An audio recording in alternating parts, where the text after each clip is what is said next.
Thank you, Mr. Chairman. Welcome, Attorney General Bondi, and to your family and supporters. Thank you for your service, and I look forward to our conversation today.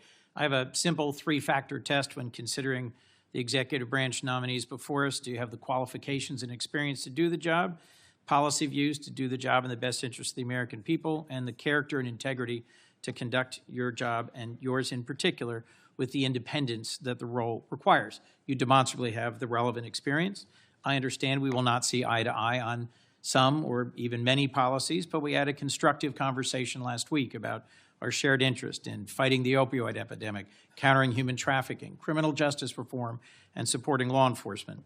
But I need to know that you share a core value, ensuring the Department of Justice remains free from partisan or political influence, in particular by the White House. So I look forward to our discussion about that today. As Attorney General, if confirmed, who would be your client? My oath would be to support and defend the Constitution of the United States of America. The people of America would be my client. And it is also my job to advise the President. My client are the people of America. A simple question of constitutional interpretation. Is President-elect Trump eligible to run for another term as president in 2028?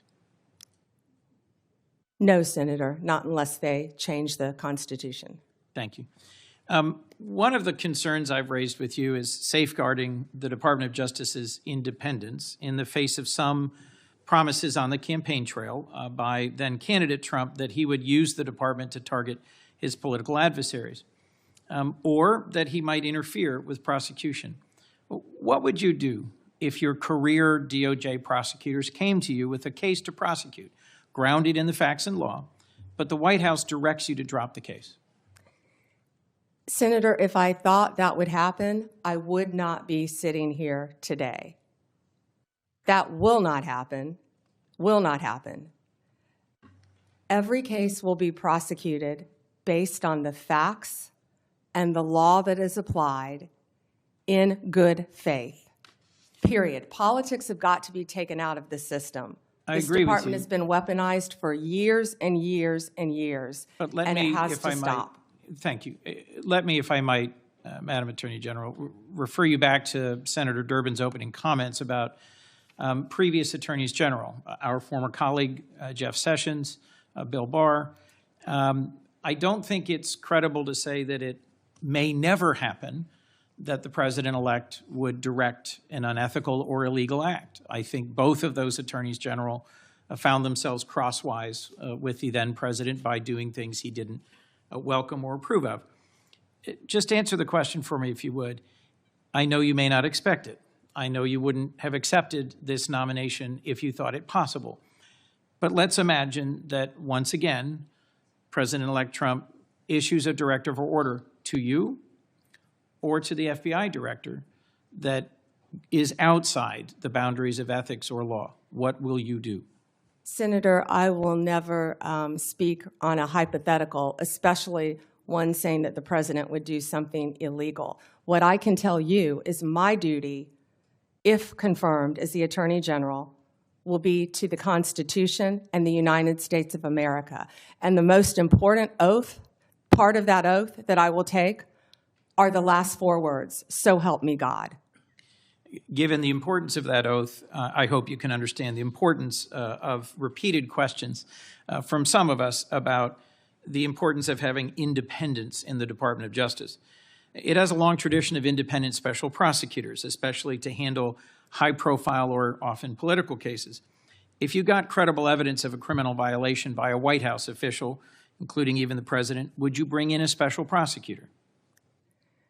Senator, that's a hypothetical. I can tell you what I do know is special prosecutors have been abused in the past on both sides. We have seen that for many, many years. They have cost the taxpayers countless dollars, countless. And I will look at each situation on a case-by-case basis and consult the appropriate career ethics officials within the department to make that decision. Attorney General, do you think special counsels need to be confirmed by the Senate?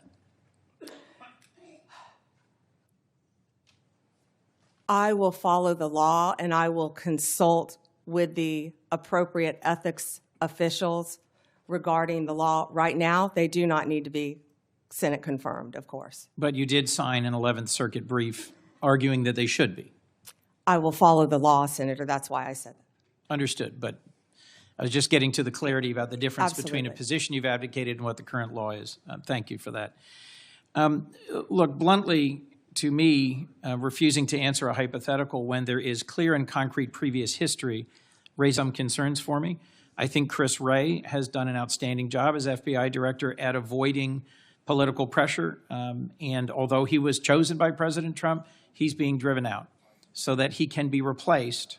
My perception, I've not yet met with Mr. Patel, by a loyalist who has publicly said he will do what the president asks him. Given that Attorney General Barr was asked to go find evidence of election interference and improprieties, went and looked for the evidence and said, I can't find any, and was then dismissed, I'm just going to ask you one last time. Can you clarify for me that in following ethics and the law, you'd be willing to resign if ordered to do something improper? Senator, I wouldn't work at a law firm. I wouldn't be a prosecutor. I wouldn't be attorney general. If anyone asked me to do something improper and I felt I had to carry that out, of course I would not do that. That's one of the main things you learn when you're a young prosecutor is to do the right thing. And I believe that has continued with me throughout my very long career. As we discussed, protecting American invention and innovation, American intellectual property, is a real concern of mine and of several others on this committee. I look forward to talking with you about that pressing concern. But the most important question I had for you today is whether you will be willing and able to stand up to politicization and interference in the Department of Justice. And I look forward to further clarification from you about the specifics of that. Thank you, Mr. Chairman. Thank you. Thank Thank you. you, Senator.